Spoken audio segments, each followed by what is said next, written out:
Employees of the Broadcasting Corporation of the Bahamas protest.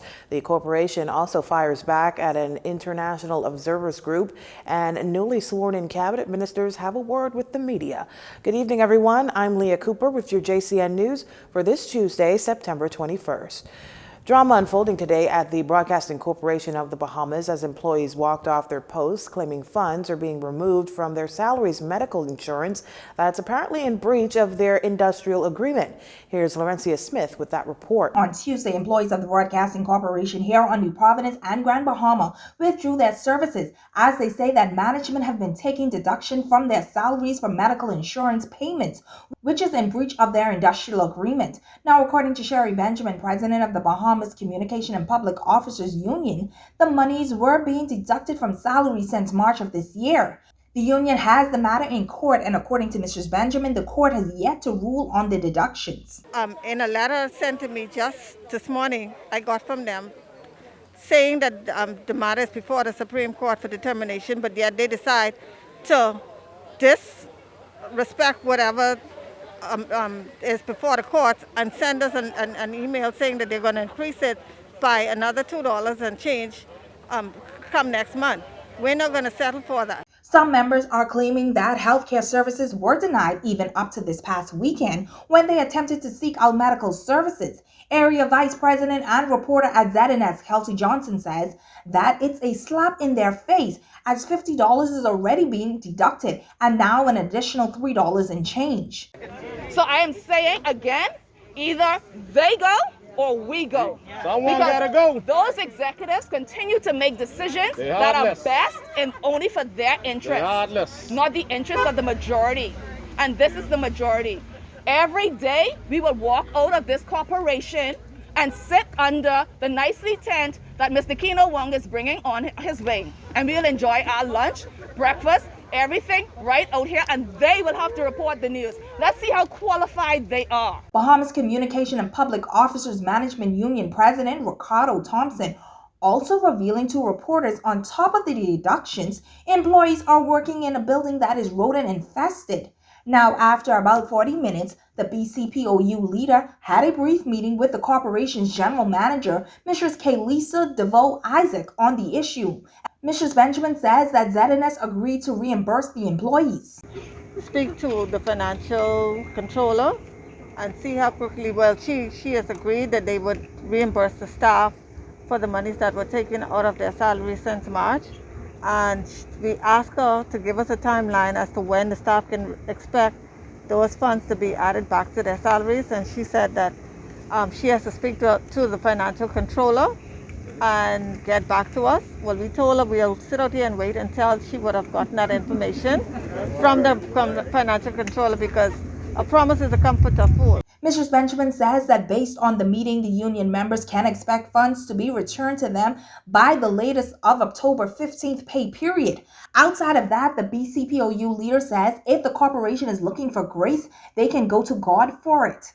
I'm Laurencia Smith for JCN News. A preliminary statement on the key findings of the Commonwealth Observers Group from last week's general election noted something interesting about campaign coverage leading up to the general elections. Former Jamaican Prime Minister and chair of the group, Bruce Golding, notes that press freedom is generally respected as provided by the Constitution, and that the press seemed to be free to cover the campaigns and election without intimidation. However, the group is concerned that the government-owned national broadcaster Zephyr Nassau Sunshine, or ZNS, did not provide equitable access and or balanced coverage of the activities of the contending political parties and candidates. This, they say, resulted in citizens being deprived of their right to receive balanced information about the election and candidates. The group, in its statement, also claimed that the Progressive Liberal Party alleged that the government broadcaster refused to take its adverts due to an alleged disputed debt from the last election, even though it offered to pay upfront and clear the debt. The group said that it wasn't able to determine the veracity of this allegation, but found it troubling. The group recommended that the private media give consideration to the development of a media code of conduct that would foster greater accountability and fair coverage of election campaigns. Well, in response to those allegations, the Broadcasting Corporation of the Bahamas issued a statement today categorically denying and refutes the allegation that it deliberately and unfairly adopted a policy of refusing to accept advertisements from the Progressive Liberal Party during the period of the recent general election, thereby resulting in citizens being deprived of their right to receive balanced information about the election and candidates. It says the corporation has throughout the recent election period pursued a policy of fairness and balance. And in order to ensure its continued financial stability, the corporation had implemented, amongst other measures, a vigorous and concerted effort to collect substantial outstanding receivables. Both the PLP and the Free National Movement owed the corporation substantial sums of money going back to the general election, they say. The decision was made by the board several months ago, and long before the general election was called, that no advertisements, whether paid in advance or not, would be aired for any political party until they first settled their outstanding debts. The corporation says this decision was communicated to the political parties, and both the PLP and the F&M expressed their displeasure with it, but ultimately, and prior to the general election being called, the F&M paid off its debt, while the PLP made only one small payment towards reducing its debt of well over $100,000. On the election being called, the PLP offered to make a payment of $75,000 towards repayment of its outstanding debt, which would have left almost the same amount owing and which it offered to pay over time. The PLP was informed that in the view of the fact that the F&M had paid off its debt as a precondition to new advertisements being accepted, the corporation could not, in fairness, accept the offer being made.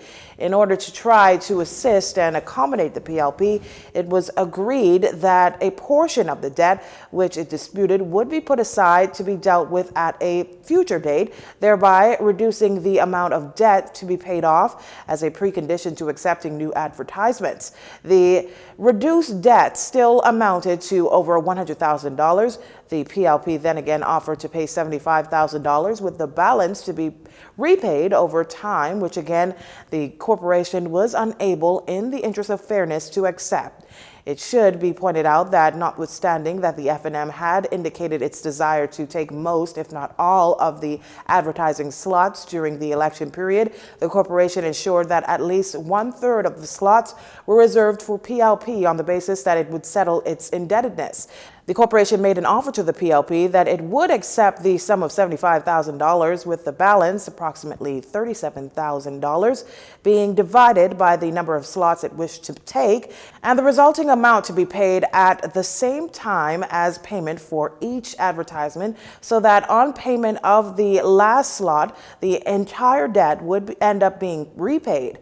The corporation was subsequently informed that the PLP would not be advertising with ZNS during the remaining election period. At no time was the corporation politically motivated in dealing with the repayment of debts owed to it by the political parties. This was according to their statement released earlier today. Newly appointed Minister of Education, Technical and Vocational Training and Member of Parliament for Englerston, Glenys Hannah Martin, weighing in on mandatory COVID-19 vaccinations for school-aged children. She spoke with reporters on the sidelines of the swearing-in ceremony at the Grand Hyatt Bahamar yesterday. That is something that has to be fully understood and studied before we recommend that children take the vaccination. I think as we move on and people have a greater comfort level and we have more data coming back from the use of the vaccine, I think then we can begin to make decisions of that nature. But certainly I would not be in a position now to make a blanket recommendation of that kind without having fully understood all the facts and implications.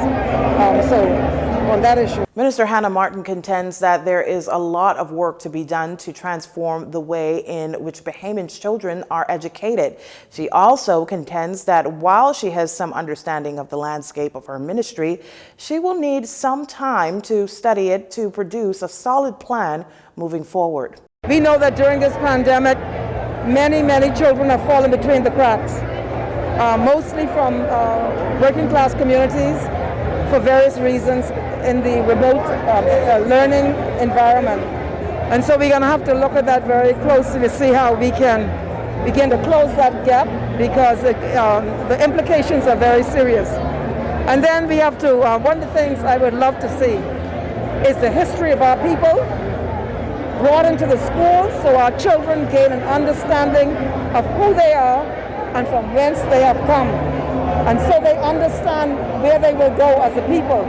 I think that's very important for children to have a sense of being and a sense of pride and consciousness of who they are. Minister Hannah Martin also touched on whether she will look into public schools returning to some level of face-to-face learning. That issue I would have to take advice on as to what are the driving influences in the decision making in the first place to go into a remote environment.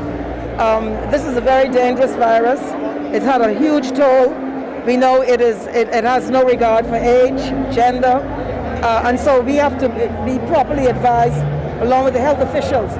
So I'm not in a position now to speak to that without being properly advised. She also touched on the universal lunch program, which she says is one aspect of what has to be looked at for students to ensure that they don't fall in between the cracks. You're watching JCN News. Stay with us.